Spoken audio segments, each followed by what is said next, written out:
شروع کوم په رب ذوالجلال چې ډېر بخونکی ذات دی. سلامونه ملګرو، ذاکر رحمان یم. د نن څه ورځې مخکې ما یو ویډیو کړې وه چې په القسیم کې کوم تنظیم نوی جوړېږي، هغې کې الحمدلله 300 کسان لږ بږ چې کوم دی برابر شو، او نور هم چې کوم دی رابطې شروع دي او کسان پکې ځان چې کوم دی شریکوي. الحمدلله ملګرو، د تنظیم مقصد صرف دا دی چې اکثر دلته کې مرګ راځي، که په پاکستان کې او که په سعودي عرب کې مرګ خو چې کوم دی هیڅ ګارنټي نشته دی، هیڅ ټایم یې نه دی معلوم، هر ټایم راتلی شي. نو د دې مقصد صرف دغه دی چې اکثر دلته کې مړی وشي، نو بیا چې کوم دی د پیسو د وجې چې کوم دی ډېرې غټې مسلې راشي، نو هلته کې هم خلک په عذاب او دلته کې هم خلک په عذاب. دا تنظیم داسې یو شی دی چې دا چې کوم دی نه دلته کې څوک په عذاب شي او نه هلته کې چې کوم دی څه ټینشن وي. نو چې مطلب یو 10 ورځو کې یو 20 ورځو کې کار کېږي، هغه چې کوم دی په هفته 15 ورځو کې وشي. نو زه هلته کې هم چې کار ښه صحیح وشي او دلته کې هم چې کوم دی کار ښه صحیح وشي.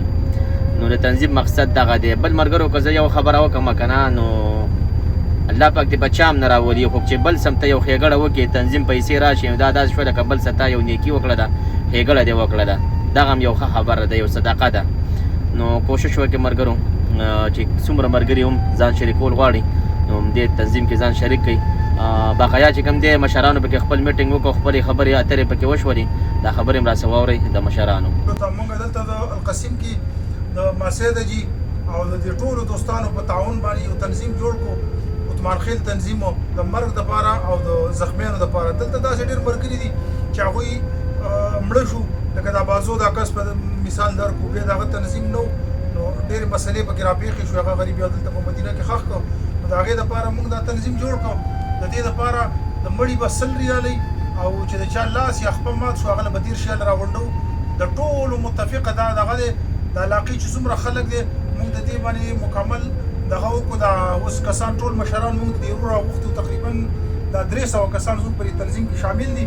باقي که څوک شاملېږي، که د منډې کسان یا د هر ځای چې څوک د چا دیره په دې کې شامل نه وي، نو ورور هغه دې موږ ته خپل لیست راوړي او په دې تنظیم کې دې ځان شامل کړي. باقي ماسیده جي که څه وایي نو دی به خپلې خبرې وکړي.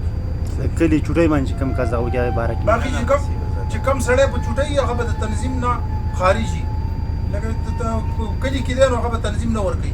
باقي دلته کوم چې موجوده کسان یم تنظیم په هغو کسانو دی.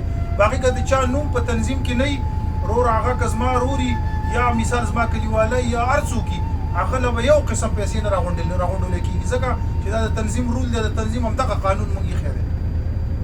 آمین. د چا پکې شک شوبه نه یوري، بس دغه الله دې په خیر، الله دې داسې حدیثې راولیم نه، آمین. د دې نه خلاصون نشته، خامخا دا پکې راځي که نه د دې دپاره تړون وشي مخکې نه، زه بیا پکې سبا دا دغه پکې نه لکه چې سم خبره یو سړي ته تکلیف به نه یوري، نو الله دې کامیاب کړي، الله دې په مخې باندې بوځي، الله دې پکې دغه نه راولي.